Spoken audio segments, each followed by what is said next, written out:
Do you ever get anxious the moment you start thinking about sleep? Maybe you're lying in bed worrying, what if I can't fall asleep again tonight? Most sleep advice you see online is about sleep hygiene. Avoid caffeine, get off screens, set a bedtime routine. And that's fine for people who are sleep deprived because they're not prioritizing sleep. But if you have insomnia or sleep anxiety, you've probably tried all of that already.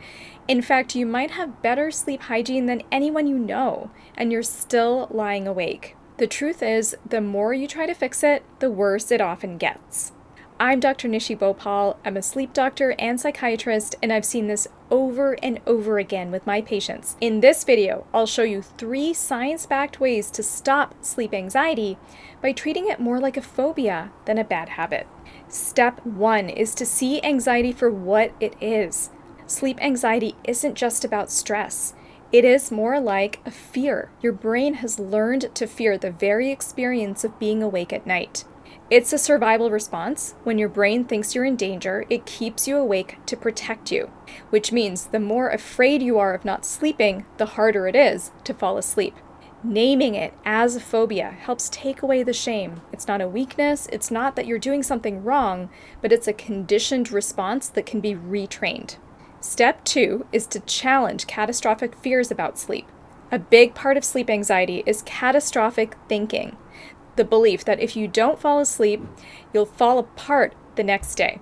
Or even worse, that chronic insomnia is going to cause permanent brain damage or dementia. So let's clear this up. One rough night won't ruin your brain cells, and poor sleep isn't an automatic ticket to dementia.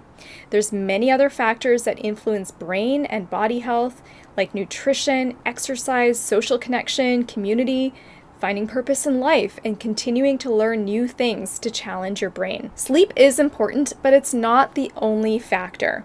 And here's the key: sleep cannot be directly controlled.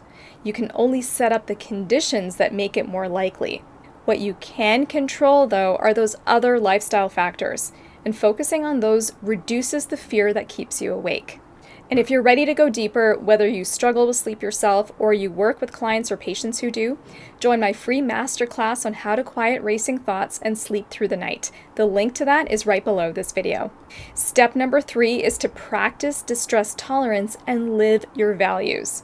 Here's the paradox. If you can tolerate being awake at night without panicking, you actually create the conditions for sleep to return.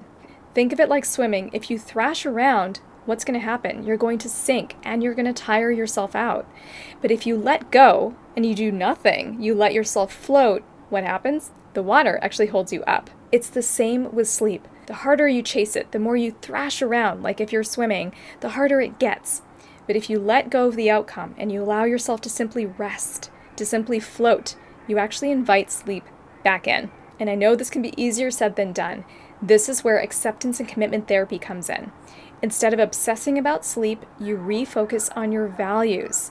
That means what truly matters to you in your life. This also means not giving up the things you love because of insomnia or because of sleep issues. Many people with sleep issues or sleep anxiety will end up skipping out on things like outings with friends or canceling trips or stopping doing things that you enjoy because you're afraid of being tired.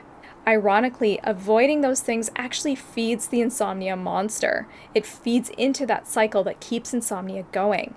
So by keeping your life aligned with your values, whatever that means for you, whether it's connection or meaning or experiences, you can actually break the cycle of fear and create the space for sleep to return naturally. So if you're a clinician, I often tell my patients, don't put your life on hold for insomnia. Living fully despite sleep problems is actually one of the most powerful ways to heal them. So the next time you feel that sleep anxiety kicking in, remember, sleep anxiety is more like a phobia than a bad habit. Catastrophic fears about health only fuel the problem. And by tolerating wakefulness at night and focusing on your values, you invite sleep to return naturally. You came here worried about sleep anxiety, and now you've got 3 powerful tools to calm the fear and finally drift off. And if you haven't watched my video on how to fall asleep when you can't turn off your brain, go ahead and check it out next.